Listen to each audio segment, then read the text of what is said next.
I'm a teacher by profession, and my wife is called Arua Joyce.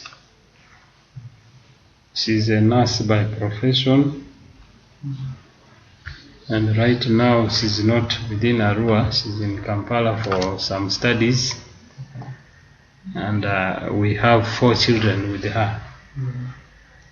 Now, some time back, when the Family Life Desk was instituted in the Pastoral Coordinator's office, we were appointed by the Bishop to come and head the desk. So we work with her together as the Diocesan Family Life Desk coordinators. So we have established ourselves throughout the diocese at the 3 vicariates. We also have a couple each heading those vicariates. So we have vicariate Family Life Desk coordinators. She's Arua Joyce.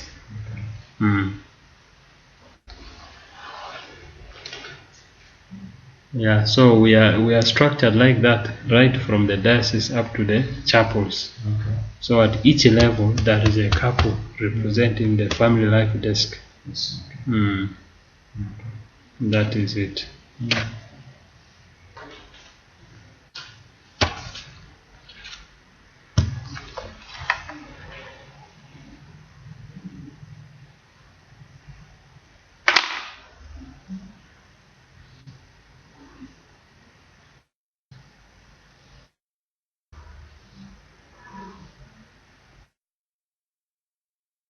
As I said, give us a version of what single parenting means in the next coming. Single parenting. This way I'm going to call. Okay.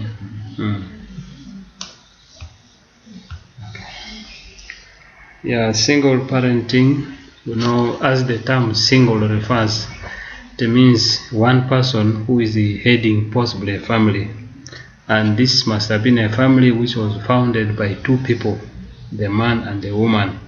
But due to some circumstances, one of them is now left to take care of the rest of the family. And there are various causes to this. One cause is actually natural. That's where one partner dies. Then the other one is left to take care of the family. And then the one who is left becomes a single parent who takes care of everything. That one is natural.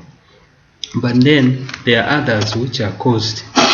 For instance, if there is no tolerance in the marriage, the man is not able to tolerate his wife, or the woman is not able to tolerate her husband. If there is a slight misconception that arises, you find the 2 tend to separate. And in the event of that, one of them will be left with the parent, with the children, while the other person finds his or her own way away from the family. So this one who is left with the children or with the rest of the family also becomes a single parent. Now we call this one a single parent because he or she has the children himself or herself. But the one who moves out of the family, I would not properly call such a person a single parent, because he is not parenting anything on that side. He or she has simply left the family and moved away. Maybe is doing his or her own things. So that one will not be termed as a single parent. Maybe a situation where they divide the children. If maybe they had 5 or so children, then maybe the woman goes away with the 2 children, maybe the man remains with 1, or the man remains with the 2 or 3. That's when both of them can be considered separately as single parents. So that is actually the situation for single parenting. And some of the causes include unwanted pregnancy. This especially affects the youth. You find the youth before their marriage age, they involve themselves into activities which is meant for married people. They go into sexual activities which result into pregnancy. and many of them have run away. Say, more especially the boys can run away to down countries and leave the girl here.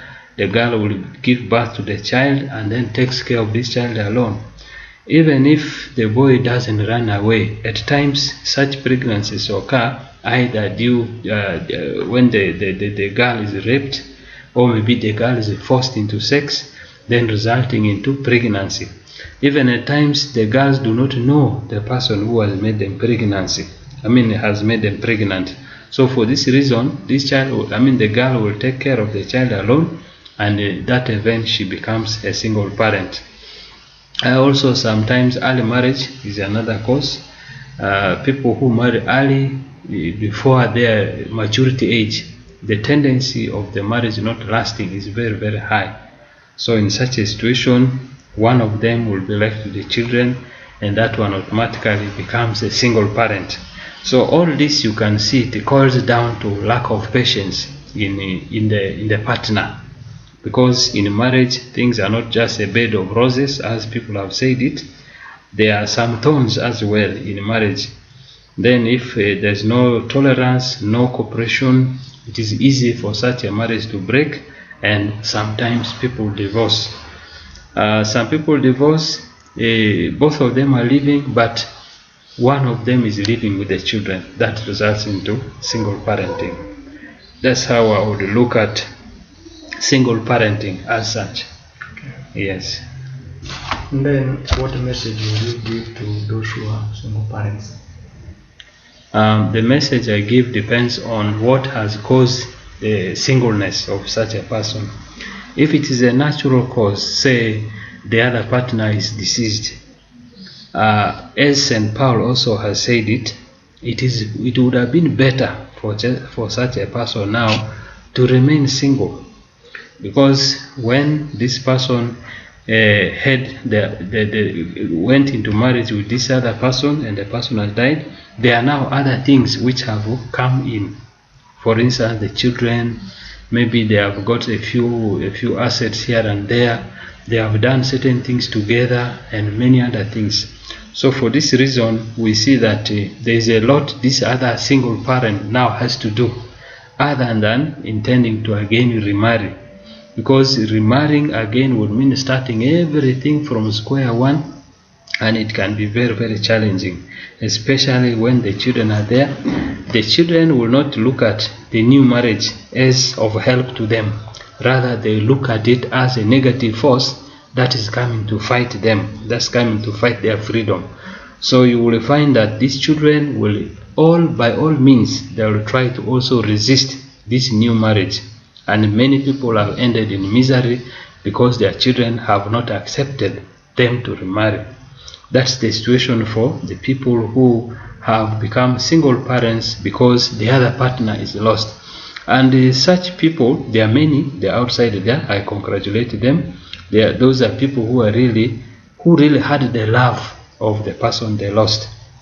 It's not actually good for somebody to die maybe after 2 weeks or 1 month already. You see the other partner is already getting married. I think it gives a very wrong impression to the public as well. So those who are living singly because of that, I really congratulate them. I also want to ask for God's blessings upon their family, because also the Holy Book says that the issue of orphans, the issue of widows and widowers is left to Him. He is the one, the Lord is the one to take care of the orphans, to take care of the widows, to take care of the widowers. So although you are single because of that, the Lord is always with you. You can even see how you have come out of the situation when you lost your partner up to now. You can keep recalling whatever has been happening to you. You will really realize the Lord has been working with you. That's the situation with the people who have lost their partner. Now the situation where the partners are actually living, they have simply disagreed and they have decided to separate and live separately, leaving the children with one person. In my opinion, it cuts a very deep wound in the children, because children need both parents for survival. If it is the father who has moved out of the family, my advice would be this father should find a way of reconciliation and come back to his own family, because it is the only reconciliation which can mend wounds. Even it can make them to forget the deep wound which is cut in them. Also the same thing, if it is the woman who has walked out of the family, I also encourage and pray that such a woman considers coming back, because it is better, they say, to live with the devil you know than the angel that you hear of. Since you were living in your home here, in your family, you were in control of everything, you knew what to do at what time, but now that you leave this family and go elsewhere, maybe for the ladies, they go to their parents, again from there you'll begin a new life. Or if you decide to marry another person, again it is a new life starting. And the story is very complex, more especially for the ladies. If you have, say, 1 or 2 children here, you have left this man, then you go to another man, you have another 2 or 3, and so on. It becomes complex when such a lady becomes old. You know, when people grow old, they need the company. And the best person who can offer such company are the children. Now that you left your children behind and moved away to another marriage, should there occur something on that side, it becomes very difficult for these children to come and really reconsider such a mother back. Because I'd say the issue of leaving the children alone with one person cuts a very deep wound inside the children. So my recommendation or my prayer is that such people really, they try to come back and mend their old marriage which they think is broken. Otherwise, there is no marriage which could just break forever like that, because everything is reconciliation. If there is reconciliation, such a marriage can be mended. And I want to say something a bit about the challenges faced by these people and also their children. The challenges are many. One of it, most important, is the challenge they face with their children, because children need the presence of the other person. If one person is missing, these children will grow half-sided, because the teachings or the message that would have been passed to them by the man cannot go exactly as the woman does, or the message that will be passed to them by their mother cannot be passed exactly by their father. That's why we see children who grow in single parenthoods. They are somewhat not fitting in the society as such, although there are some who are also so obedient, because they now take the new mother or the new father as their own parent. Those are the people who can easily cope up and live with the rest of the society. But with many children, they find it very difficult. They find it difficult to cope up with a new mother, difficult to cope with a new father. And in many cases, such children have also caused more problems in marriages, because maybe the man would say the woman is reserving her efforts for her children who are on the other side, or the woman will say the man is reserving his efforts and the resources for the children who are also on the other side. So in many cases, it has brought about family breakages. And then for the people who are living single alone, again, some of their challenge is the lack of respect. You know, the society loses respect in them. If you are a lady, maybe you are married here, the next day you are on the other side, another time you are on that side, people lose confidence. It's the same with the man. If the man marries here, the following day another woman, the next day another woman, people also lose confidence. So it is very important that people who already have their marriages try to remain with the marriage that they have, unless it is the natural circumstances which I had mentioned. But again, St. Paul has advised us very nicely, which we could take and live and still make our family a good place to live in, especially for our children and also at our old age. Yes. Okay, thank you. Yeah, that's enough, eh? Yeah. Okay, fine. Okay, maybe there's something